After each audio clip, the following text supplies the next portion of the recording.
Olá, seja bem-vindo ao nosso canal. Vamos ver aqui dicas de concepção de produto de peças plásticas injetadas.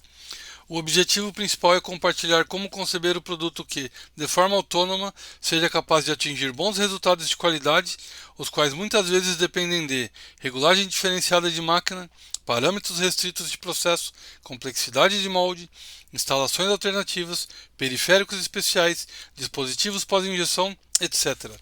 Vamos mostrar como fazer a concepção do produto menos dependente de molde e processo, ou seja, o produto máximo autossuficiente possível. Se você atua em produto, processo, molde ou outra área do plástico injetado, este conteúdo pode lhe agregar. Não deixe de ver. Eu sou o Cláudio do canal Dicas do Papai Plastiqueiro.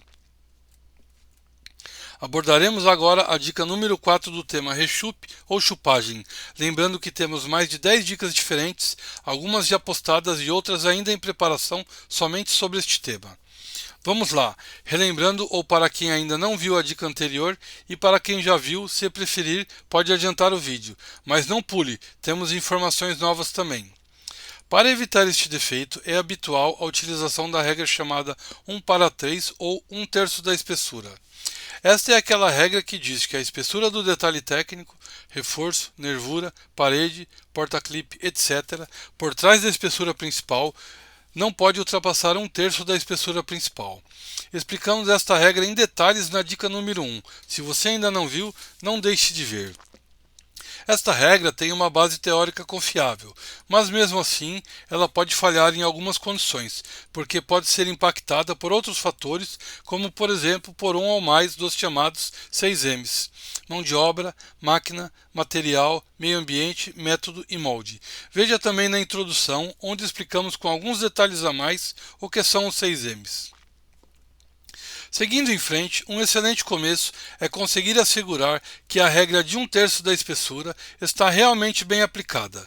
Darei aqui alguns exemplos de casos em que a regra parece estar bem aplicada, mas não está, devido a fatores geométricos que influenciam de dentro para fora, nem sempre fáceis de se visualizar. Costumo dizer que detectar estes problemas é como se pudéssemos entrar na espessura do produto e examinar de dentro para fora, igual caminhamos dentro de uma casa olhando para encontros entre teto e paredes. Indo então ao que mais importa, que é a dica número 4, cruzamento perpendicular de nervuras. Temos aqui uma peça com 3 milímetros de espessura principal e estes detalhes técnicos na parte oposta à face visível ao cliente. Fazendo a seção AA bem no encontro entre as paredes, pois este é o local mais espesso, desconsiderando assim a influência dos ângulos de saída que afinam a parede. Antes disso, aproveito para ressaltar que teremos dentre as próximas dicas informações mais específicas também sobre ângulos de saída. Fiquem de olho. Seguindo então, daí temos o seguinte resultado. Ambas as espessuras dos detalhes técnicos estão com 1 milímetro cada.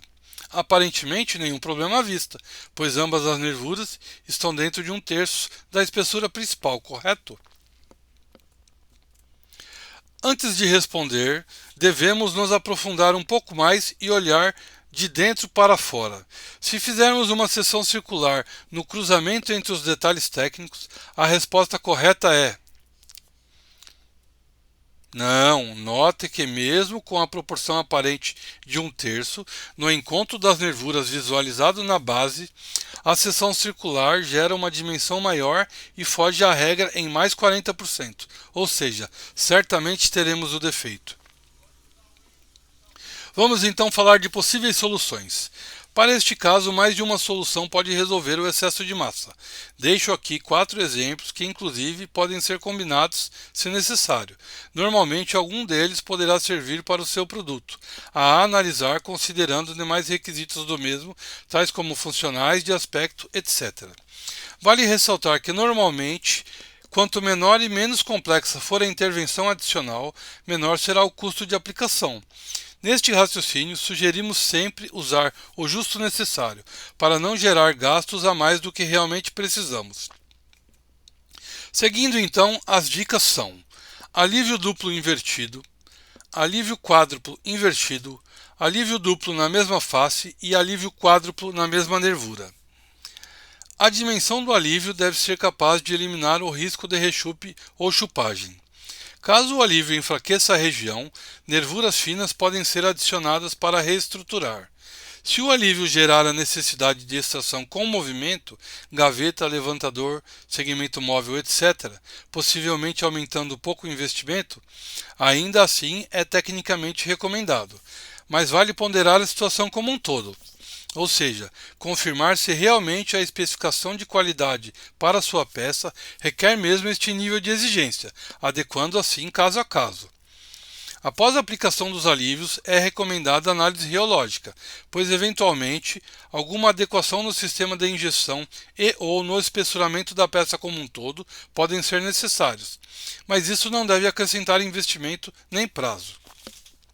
Isso lhe parece confuso? Não se preocupe, vamos detalhar melhor agora. Pode parecer um pouco repetitivo, pois alguns detalhes entre os exemplos são similares, mas vale a pena para não deixar dúvida. Para o exemplo 1, alívio duplo invertido, vejamos o passo a passo, sem alívios, com alívios e com adição de reforços, além das linhas de orientação para a construção.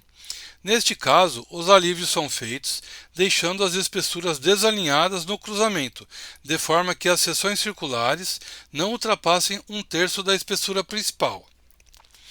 Depois, se necessários reforços, eles devem se ancorar nas nervuras de maior massa, tendo sempre a espessura mais fina possível e, mesmo assim, suas seções circulares também não ultrapassam um terço da espessura principal.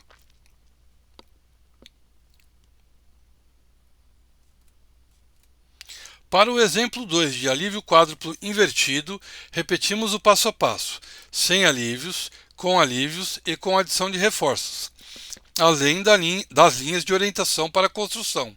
Neste caso, os alívios também são feitos deixando as espessuras desalinhadas no cruzamento e, de igual forma, a seção circular não ultrapassa um terço da espessura principal.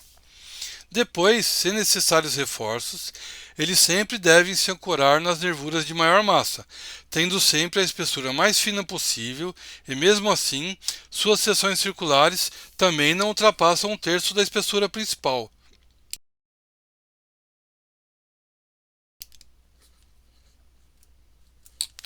Para o exemplo 3 de alívio duplo na mesma face, repetimos novamente o passo a passo, sem alívios, com alívios e com adição de reforços, além das linhas de orientação para a construção. Neste caso, os alívios são feitos deixando as espessuras alinhadas no cruzamento. Mesmo assim, a seção circular não chega a ultrapassar um terço da espessura principal. Depois, se necessários reforços, eles sempre devem se ancorar nas nervuras de maior massa, tendo sempre a espessura mais fina possível e, mesmo assim, suas seções circulares também não ultrapassam um terço da espessura principal. Para o exemplo 4 de alívio quádruplo na mesma nervura, repetimos mais uma vez o passo a passo, sem alívios, com alívios e com adição de reforços, além das linhas de orientação para a construção. Neste caso, os alívios também são feitos deixando as espessuras alinhadas no cruzamento. Mesmo assim, a seção circular também não chega a ultrapassar um terço da espessura principal. Depois, se necessários reforços, eles sempre devem se ancorar nas nervuras de maior massa, tendo sempre a espessura mais fina possível e, mesmo assim, suas seções circulares também não ultrapassam um terço da espessura principal. Deixo aqui agora as dimensões básicas de construção para que seja possível atingir a regra de um terço da espessura, sendo estas válidas para todos os exemplos de soluções que acabamos de mostrar. Veja com calma, compare com o seu produto e tire suas eventuais dúvidas posteriormente se precisar. Veja aqui um exemplo de peça física com o defeito, por trás o detalhe técnico e pela frente o rechupe ou chupagem. Neste caso, uma peça injetada com material polipropileno, ou seja, material de alta contração e, consequentemente, maior risco de gerar o defeito. Por foto não mostra a mesma nitidez que a peça em mãos, mas dá para ter uma noção. Continuaremos postando outros exemplos deste tipo de situação. Consulte dica número 5, encontro inclinado de nervuras de reforço. Importante, falamos aqui de produto o mais autossuficiente possível, mas não podemos deixar de considerar que cada um dos 6Ms tem a sua importância. Se todos não estiverem minimamente apropriados, o produto que é o resultado final irá mostrar de alguma forma a ineficiência. Nosso objetivo é contribuir ao máximo com um produto bem concebido. Mas sempre teremos uma soma de resultados. Nós devemos continuar fazendo moldes, processos, etc., cada vez melhores. É a nossa união que vai possibilitar o pleno êxito. Acesse o canal Dicas do Papai Plastiqueiro. Procure o conteúdo que pode lhe ajudar e, caso não encontre, envie suas dúvidas para que possamos compartilhar algo mais direcionado. Compartilhe este conteúdo com os seus contatos, de modo a conseguir ajudar mais pessoas do ramo.